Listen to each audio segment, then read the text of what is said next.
Hey y'all, so we've got probably 150 gallons of biochar processed through our little rocket stove idea, and a lot of it's been crushed up, so now it's time to start inoculating it. Now there are several ways to inoculate biochar, and there's a couple of schools of thoughts about whether to charge it or inoculate it or not. Some folks say you can just throw it out on the ground, and I think that's how some of the big box stores actually sell it. Quite expensive, but it is proven that if you do throw it just directly into the soil without charging it or putting the microorganisms through compost or compost tea or other methods into it, that there will be some waiting time, as it is such a porous material that it's going to suck in all the nutrients out of the soil. Within a season or so, it should balance out. If you want to kickstart your soil, it's suggested to charge it. I've done a lot of research. This is a new journey for me, so I may or may not get it right this first time, but I think I've read enough and watched enough to at least get close. So we're going to starting. I'm a big fan of that instead of just sitting around talking about it. But it's waste not, want not around here. I've seen cheesecloth bags in order to make the compost tea, other methods. So I'm just going to use what I have, and this place is full of just random things from over the years that I've walked by and never saw a purpose for it, and then all of a sudden a purpose appears as I start off on new projects such as this. So this, some of you hardcore country folks will know what that is. That is the inside of an old minnow bucket. The outside's been gone, so it really doesn't have a purpose other than just some type of strainer.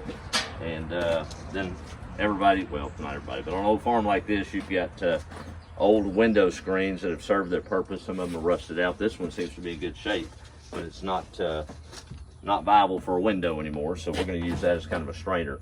What I'm going to do is put like a little recipe into a bucket like this and suspend it over a mineral tub. I'm not going to use a 5-gallon bucket.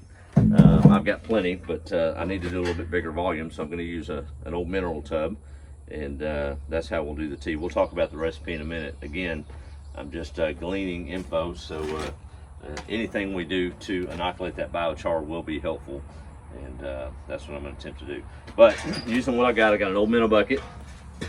I have cut out, basically, if you're going to use a screen and a bucket or whatever, I just rolled it to figure out how big around I need to have it. And I went ahead and used the extra. I'm not going to trim it any further. I have already cut it out.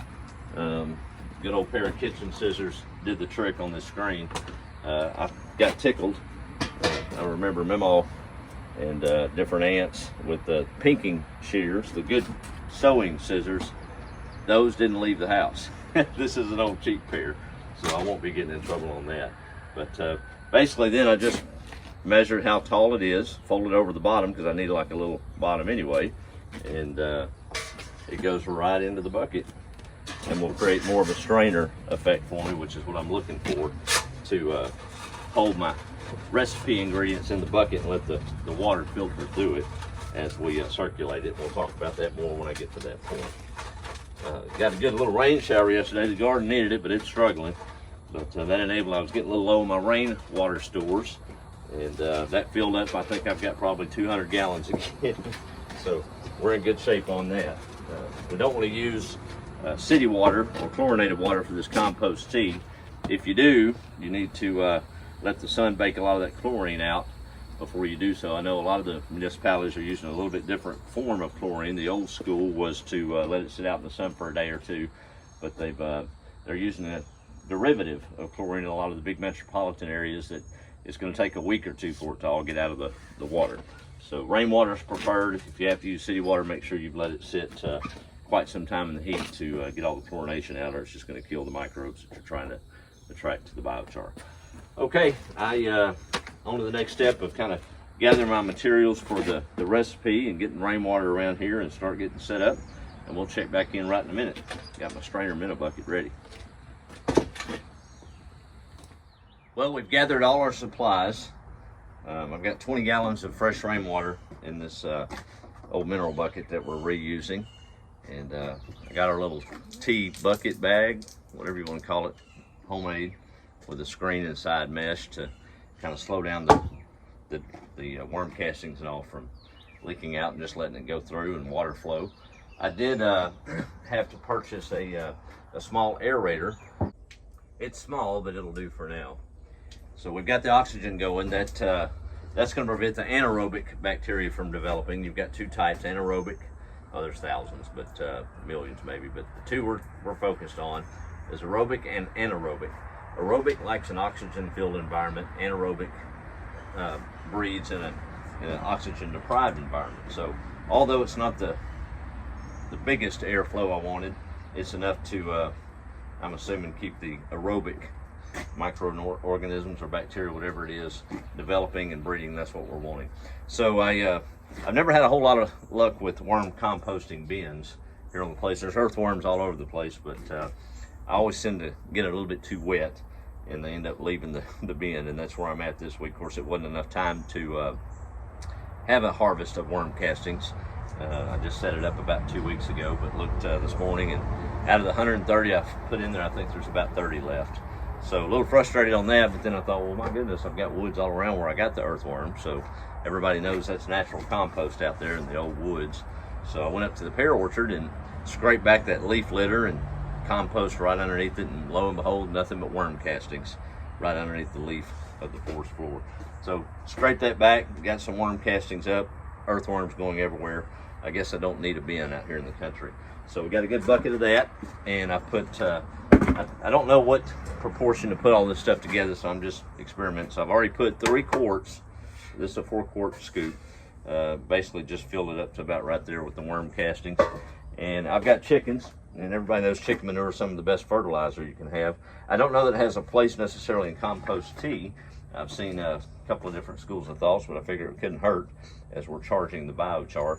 So I scooped out a little bit out of the chicken house and put just a covering on the top of those earthworm castings and the topsoil compost out of the forest floor in the pear orchard. So we're gonna set this to brewing. It's gonna need to go for about 24 hours. We'll just keep the oxygen moving on it so that it does what we want it to do. I made a little frame out of the frame of the window screen that I cut up, since it's not going to serve its purpose in that anymore. So looks good. We've still got some oxygen flow in there.